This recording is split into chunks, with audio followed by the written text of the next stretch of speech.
Hello soul family. तो आज मैं बात करना चाहती हूँ अवेकन्ड डिवाइन मैस्कुलिन के ट्रेट्स के बारे में और एक ट्रांसफॉर्मेशन जो आता है अनअवेकन्ड डिस्टॉर्टेड मैस्कुलिन से लेके एक डिवाइन मैस्कुलिन तक। तो पहले हम उनके अनअवेकन्ड ट्रेट्स के बारे में बात करेंगे, ये समझने के लिए कि क्या डिफरेंस आता है उनके नेचर में, उनकी पर्सनालिटी में। तो सबसे पहली चीज़ जो होती है, जब एक डिस्टॉर्टेड मैस्कुलिन इम्बैलेंस्ड एनर्जी में होते हैं तो वो अपने इमोशंस को किसी के साथ शेयर करना पसंद नहीं करते, मिस्टीरियस होते हैं, इनएक्सप्रेसिव होते हैं।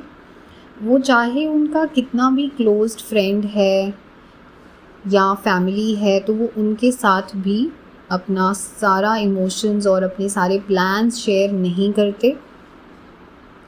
दूसरा, वो काफ़ी रिस्पॉन्सिबल होते हैं। शुरू से उनका नेचर, प्रोग्रामिंग ऐसी होती है कि वो प्रोवाइडर एनर्जी में रहते हैं और अपनी फैमिली के लिए, अपने सोशल सर्कल के लिए बहुत प्रोटेक्टिव होते हैं, गिविंग एनर्जी रखते हैं और उनको सबसे ऊपर रखते हैं। अपनी नीड्स को वो सेकेंडरी मानते हैं ज़्यादातर।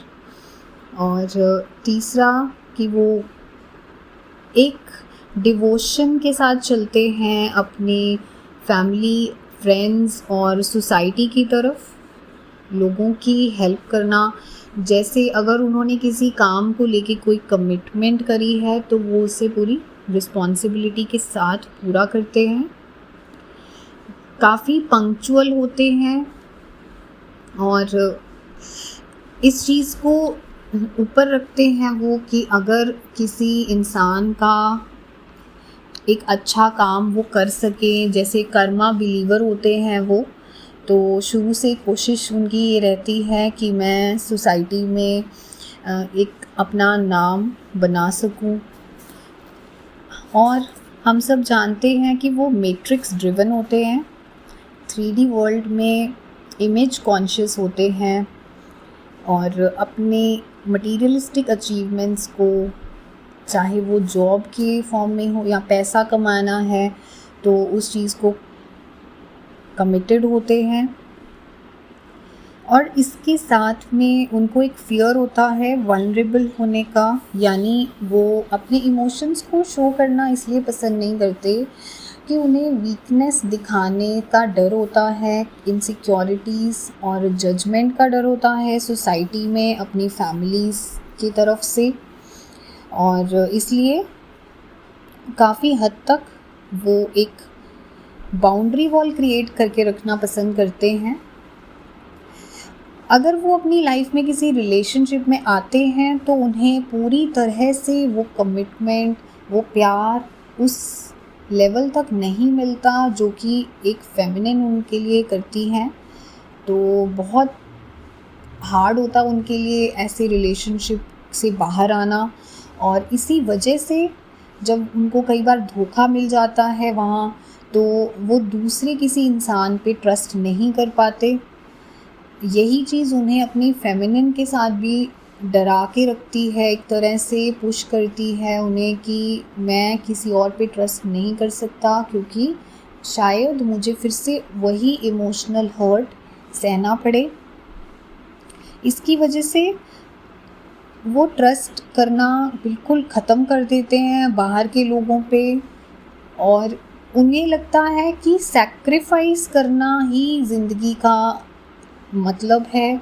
तो वो दूसरों की खुशी को ऊपर रखने के बाद खुद को वो मटीरियलिस्टिक चीज़ों में और कैजुअल रिलेशनशिप्स में वो लेके चले जाते हैं, एडिक्शंस में चले जाते हैं। और यही रीज़न है कि बहुत बार आपने देखा होगा कि उन्हें चीज़ों को लेके, जैसे ब्रांड्स, एक्सेसरीज़, या वो क्लोथ्स में हो या फिर शूज़ का फेटिश होता है कई मैस्कुलिन्स को। अब एक बहुत अच्छी क्वालिटी उनमें और होती है, क्योंकि अब तक की जो मैंने बात आपको बताई, इनमें से आपको आई एम श्योर कुछ भी ऐसा नहीं लगा होगा कि जो कि एक बुरी चीज़ है, कोई बुराई है, कोई डिस्टॉर्टेड क्वालिटी है एक मैस्कुलिन में। तो एक और चीज़ है जो कि क्रिएटिव होते हैं वो, ये ज़रूरी नहीं है कि उनका प्रोफेशन क्रिएटिव फील्ड से ही रिलेटेड हो, लेकिन उनका क्रिएटिव चीज़ों की तरफ, आर्टिस्टिक चीज़ों की तरफ काफ़ी इंटरेस्ट होता है, जैसे कि आर्किटेक्चर, इंटीरियर्स और नई लैंग्वेजेस सीखना और इस तरह की चीज़ों में काफ़ी इंटरेस्टेड होते हैं वो। अब तो प्रॉब्लम कहाँ पे आती है? प्रॉब्लम आती है कि उन्हें मना करना, किसी चीज़ को ना बोलने में प्रॉब्लम होती है, क्योंकि उनका जब गिविंग नेचर होता है, उन्हें लगता है कि सैक्रिफाइस करने से ही वो सही प्रूव करेंगे खुद को, अपनी फैमिली को, सोसाइटी में। एक कार्मिक वर्ल्ड में काफ़ी डिपेंडेंसी होती है उनके ऊपर ज़्यादातर, चाहे वो एज में कम है, घर में सबसे छोटे हैं या बड़े हैं, लेकिन एक रिस्पॉन्सिबिलिटी लेना उन्हें पसंद होता है। तो जब उनके अंदर ट्रांसफॉर्मेशन आता है और वो अवेकन होते हैं, तो क्या चेंजेस आते हैं उनके अंदर? सबसे पहला मेजर चेंज जो होता है वो ये है कि वो शुरू से बिलीव ज़रूर करते हैं कि गॉड हैं, क्योंकि ज़्यादातर मैस्कुलिन्स गॉड बिलीवर होते हैं, एथिस्ट नहीं होते। और यहाँ पे वो डिवाइन, यूनिवर्स, स्पिरिट्स और एंजल्स में बिलीव करने लग जाते हैं। वो जैसे साइंस और सिंक्रोनिसिटीज़ को पहचानने लग जाते हैं और समझ जाते हैं कि ये सिर्फ कोइंसिडेंस नहीं है। जिन चीज़ों को वो पहले कोइंसिडेंस बोल के भुला देते होंगे और इतना नोटिस नहीं करते अगर उनको 11-11 की सिंक्रोनिसिटीज़ भी होती हैं मैस्कुलिन्स को, लेकिन वो इन चीज़ों को बहुत ज़्यादा इसको इम्पोर्टेंस नहीं देते। ठीक है, आगे अब वो जैसे जस्टिस के लिए, दूसरों के लिए स्टैंड लेते थे, तो वो यहाँ अपने लिए स्टैंड लेना शुरू कर देते हैं, फियरलेस हो जाते हैं, अपनी फेमिनिन को एक्सेप्ट करना चाहते हैं और उनके लिए स्टैंड लेते हैं। और किसी भी तरह के कैजुअल रिलेशनशिप्स में नहीं जाते, पूरी तरह कमिटमेंट देते हैं, लॉयल्टी रखते हैं अपनी फेमिनिन के लिए, अपनी रिलेशनशिप को एक्सेप्ट करते हैं और फेमिनिन को अपनी पूरे इमोशंस एक्सप्रेस करते हैं, अपना प्यार एक्सप्रेस करते हैं, अपनी फेमिनिन को लेके प्रोटेक्टिव भी हो जाते हैं।